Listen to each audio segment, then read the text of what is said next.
एक बार फिर से स्वागत है एफएम रेडियो शो के डिजिटल प्लेटफॉर्म पर। आज इस पॉडकास्ट में हमारे साथ दो बेहतरीन मेहमान जुड़े हैं और आज इस पॉडकास्ट में हम बात करने वाले हैं विंटर ट्यूशन के बारे में। तो आज हमारे साथ जुड़े हैं मिस हलीमा और मिस निदा। ये दोनों विंटर ट्यूशन में पढ़ाते हैं। उनसे जानने के प्रयास करेंगे कि इतने दूर दराज इलाके हैं, इन रीजन्स में विंटर ट्यूशन कैसे चलाते हैं और कौन कौन सी संस्थाएं हैं जो इसको चला रहे हैं। इन सारी चीज़ों के बारे में हम उनसे जानेंगे, लेकिन उससे पहले जानने के प्रयास करेंगे उन्हीं की ज़िंदगी के बारे में। तो थैंक यू सो मच, आप दोनों यहाँ पर आए। तो मैं चाहता हूँ कि सबसे पहले आप अपना इंट्रोडक्शंस दें।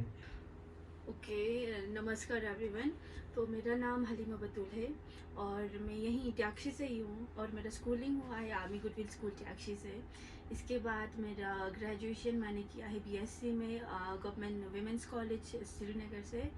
अभी मैं मास्टर्स कर रही हूँ एंथ्रोपोलॉजी में। मेरा नाम निदा है और मैं थंग से हूँ, बट मेरी पैदाइश और मैंने अपनी स्कूलिंग की है देहरादून से और मैंने ग्रेजुएशन किया है, साथ ही साथ पोस्ट ग्रेजुएशन किया है इकोनॉमिक्स में और अभी भी मेरी स्टडीज़ चल रही है। एंड जी, तो विंटर ट्यूशन में आप दोनों पढ़ा रहे हैं, तो क्या आप ये जानकारी दे सकते हैं कि ये विंटर ट्यूशन किसने ऑर्गेनाइज किया है और कौन कौन सी संस्थाएं हैं जो इसको सपोर्ट कर रहे हैं? तो ये विंटर कोचिंग जो है पिछले कई सालों से चल रहे, लेकिन ऑर्गेनाइज कर रहे हमारे कमेटी मेंबर्स, वीसी मेंबर्स है इसमें, वो वॉलंटियर इसमें काम कर रहे और आर्मी के सपोर्ट से कर रहे और जो कुछ भी हो रहे हैं हमें हमारे इंडियन आर्मी के सपोर्ट से हो रहे हैं। और इस बार में मेरा खुद का एक्सपीरियंस है 3-4 साल का।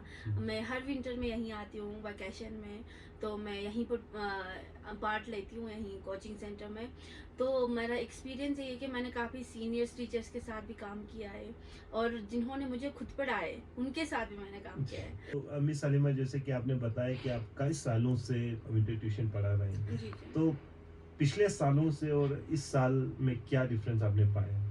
अगर डिफरेंस की बात करें तो पहले हम सिलेबस पे फोकस करते थे, लेकिन अब पिछले 1 साल से हम पर्सनालिटी डेवलपमेंट पे फोकस कर रहे हैं। बच्चों के रीडिंग को ज़्यादातर फोकस कर रहे हैं, राइटिंग स्किल्स और उनके पर्सनालिटी डेवलपमेंट को खासकर उसी पर तो हम काम इसका कर रहे हैं। मतलब ये हो गया कि इस साल स्पेशल ये है कि को करिकुलर एक्टिविटीज पर ज़्यादा फोकस कर रहे हैं जी ताकि जी ओवरऑल डेवलपमेंट हो जाए। जी जी जी, जी तो मिस निदा, जैसे कि आपने बताया कि आप देहरादून में पले बड़े हैं, जी तो कैसा लगा आपको यहाँ पर यहाँ के बच्चों को पढ़ाकर और यहाँ एज ए टीचर पार्टिसिपेट करके? जी सर, जैसे आपने बताया मैंने फ़र्स्ट टाइम यहाँ ज्वाइन किया है, लेकिन मतलब मैंने ये देखा कि यहाँ पर सिर्फ टीचर्स ही नहीं मतलब ज़्यादा फोकस कर रहे हैं, यहाँ के पेरेंट्स हो गया, जैसे हमारी इंडियन आर्मी हो गई, कम्युनिटी मेंबर्स, हर कोई यहाँ पर इन्वॉल्व है। बच्चे बहुत मतलब पार्टिसिपेट करते हैं, क्वेश्चंस करते हैं और वो मतलब इंटरेस्टेड है सीखने के लिए। और कम्युनिटी मेंबर्स भी हमेशा टाइम टू टाइम चेक करते हैं, मोटिवेट करते हैं। और साथ ही साथ इंडियन आर्मी भी है, वो यहाँ पर बहुत तरीक़ों से हेल्प कर रही है, बच्चों पे फोकस करती है और यहाँ पर फूड प्रोवाइड करती है, कॉम्पिटिशन्स प्रोवाइड करती है, जो मैंने मतलब एक्सपेक्ट नहीं किया था। इंडियन आर्मी भी और साथ ही साथ गांव वाले भी यहाँ पर बहुत डेवलपमेंट पर फोकस कर रहे हैं। जी, तो बच्चों की डेवलपमेंट के लिए न सिर्फ उनके पेरेंट्स टीचर्स बल्कि कम्युनिटी से और ख़ासकर इंडियन आर्मी से भी बहुत सपोर्ट मिल रहे हैं। जी तो मिस हलीमा, जैसे कि आप दोनों ने बताया कि इंडियन आर्मी की ओर से भी काफ़ी सपोर्ट है, तो जी क्या आप बता सकते हैं किन किन चीज़ों में वो योगदान दे रहे हैं? जी। इंडियन आर्मी पहले से ही हमें एकोमोडेशन बहुत देते आ रहे हैं। जैसे कि पहले हमें गाड़ी का ये योगदान होता था, वो देते थे, खाना हुआ। और विंटर में तो यहाँ पे कुछ ज़्यादा ही ठंड होते, सबको पता है, मतलब नॉर्दर्न एरिया है और कुछ ज़्यादा ही ठंड होते, तो ये हीटिंग सिस्टम का। कितने बच्चे हैं जो इस कोचिंग में पार्टिसिपेट कर रहे हैं और जी उनका क्या रिव्यू है एज ए स्टूडेंट? वो उनको क्या लगता है कि ये कोचिंग किस दिशा में जा रही है, कितना बेनिफिशियल उनके लिए हो रहा है? हर सैटरडे को बच्चों को जहाँ पर क्विज कंपटीशंस होते हैं और मोटिवेशनल मूवीज दिखाए जाते हैं, तो बच्चों को काफ़ी मज़ा आते हैं उनमें, इन सब में। तो उन बच्चों को अक्सर ये होता है कि हमने ये नोटिस किया कि सैटरडे, जब भी सैटरडे का वो उनको बहुत ही ये वेट होता है, एक्साइटमेंट होता है कि सैटरडे कब आ रहे, सैटरडे को हमारा ये होगा। क्योंकि उनको हमने अलग अलग ग्रुप्स बनाए, 5 ग्रुप्स में डिवाइडेड है। बच्चे टोटल 85 है यहाँ पे इस साल। तो मिस निदा, जब आपने ये देखा कि कम्युनिटी और इंडियन आर्मी दोनों मिलकर यहाँ पे बच्चों को सपोर्ट कर रहे हैं, तो पहला आपके माइंड में थिंकिंग क्या था कि इस चीज़ को देखकर?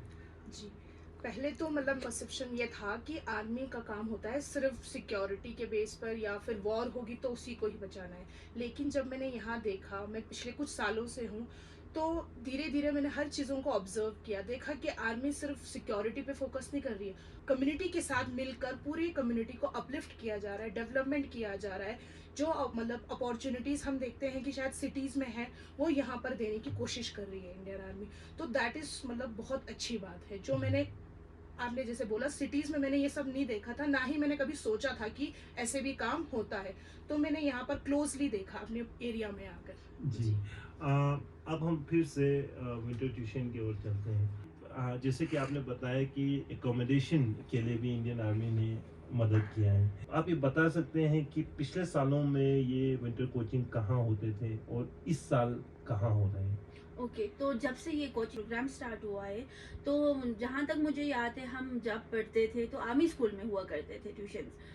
फिर उसके बाद 1-2 साल ये गवर्नमेंट स्कूल जो यहाँ नीचे है, आर्मी स्कूल के नीचे, वहाँ पे चलाया। लेकिन अब जब से CBSE पैटर्न स्टार्ट हुआ है यहाँ पे, यूटी, जब से यूटी गवर्नमेंट आ रखे है, तो उसके बाद से 10-12 को फोकस देना पड़ता है। इनको विंटर्स में भी क्लासेस होते हैं, तो वहाँ पे डिस्टर्बेंस होते हैं। इस वजह से अभी जो ट्यूशन्स है वो यहाँ पे पब्लिक बिल्डिंग है, हमारे टैक्सी का ही है, तो वहाँ पे हो रहे हैं। जैसे कि आप लोगों ने बताया कि बहुत सारे को करिकुलर एक्टिविटीज होते हैं, ऑन फील्ड विजिट होते हैं, जी। प्रैक्टिकली भी उनको दिखाने की कोशिश करते हैं कि जो हम किताबों में पढ़ते हैं वो प्रैक्टिकली हो। तो ये एकेडमिकली उनको कितना बेनिफिशियल होगा, इस बारे में अगर बता देते तो। तो हमने देखा कि पहले का जो एग्जामिनेशन पैटर्न था ना, वो बहुत अब के कंपेयर में बहुत चेंज हो गया। क्वेश्चन पेपर्स अब अलग आते हैं, बच्चों को एक्स्ट्रा करिकुलम एक्टिविटीज़ पे ज़्यादा फोकस किया जाता है, क्वेश्चन पैटर्न चेंज हो गए, क्रिटिकल थिंकिंग इस चीज़ पे ज़्यादा फोकस करते हैं, केस स्टडीज़ वगैरह आते हैं। तो बुक्स के अलावा बच्चों को ऐसी चीज़ों पर भी फोकस करने की कोशिश कर रहे हैं हम लोग कि बच्चे मतलब एज अ वाइड सोच पाए, है ना। तो इस वजह से हम ज़्यादातर विंटर कोचिंग में इन चीज़ों पर भी हम फोकस कर रहे हैं। इस विंटर कोचिंग में हमने बहुत सारी पॉजिटिव बातें कही, किस तरह से ओवरऑल डेवलपमेंट, बच्चों को ओवरऑल डेवलपमेंट होता है, एकेडमिकली कितना बेनिफिशियल होता है, किन किन संस्थाओं ने उन्हें सहयोग दिया। तो अब आप ये बता सकते हैं कि इस पूरे कोचिंग में कमी क्या नजर आया आपको? ओके, तो कमी की अगर हम बात करें, तो जैसे हमने पहले भी बताया कि हमारे जो यहाँ पब्लिक बिल्डिंग है, तो 3 ही क्लासेस उसमें हो पाते हैं, बाकी हम टेंट्स में गुजारा कर रहे बच्चों को क्लासेस देने की। तो हमने जब ये बात की हमारे कमेटी मेंबर से, गांव वालों से, तो उन्होंने बोला कि हमने ये बात कर रखा है हायर अथॉरिटी से, लेकिन अभी तक इस पे कोई काम नहीं हुआ है। ये आई होप, उम्मीद है कि ये जल्द से जल्द ये कमरा, क्लासेस जो है बन जाए, तो अच्छा है हमारे बच्चों के लिए। तो हम उम्मीद करेंगे कि ये जो कोचिंग है वो बेहतर हो और इससे हमारे जितने भी बच्चे यहाँ पे पढ़ रहे हैं उन सभी को एक बेहतरीन आउटपुट मिले और उनके फ्यूचर में ये मदद आए। Thank you so much. Thank you so much for having us. FM Radio Shiok,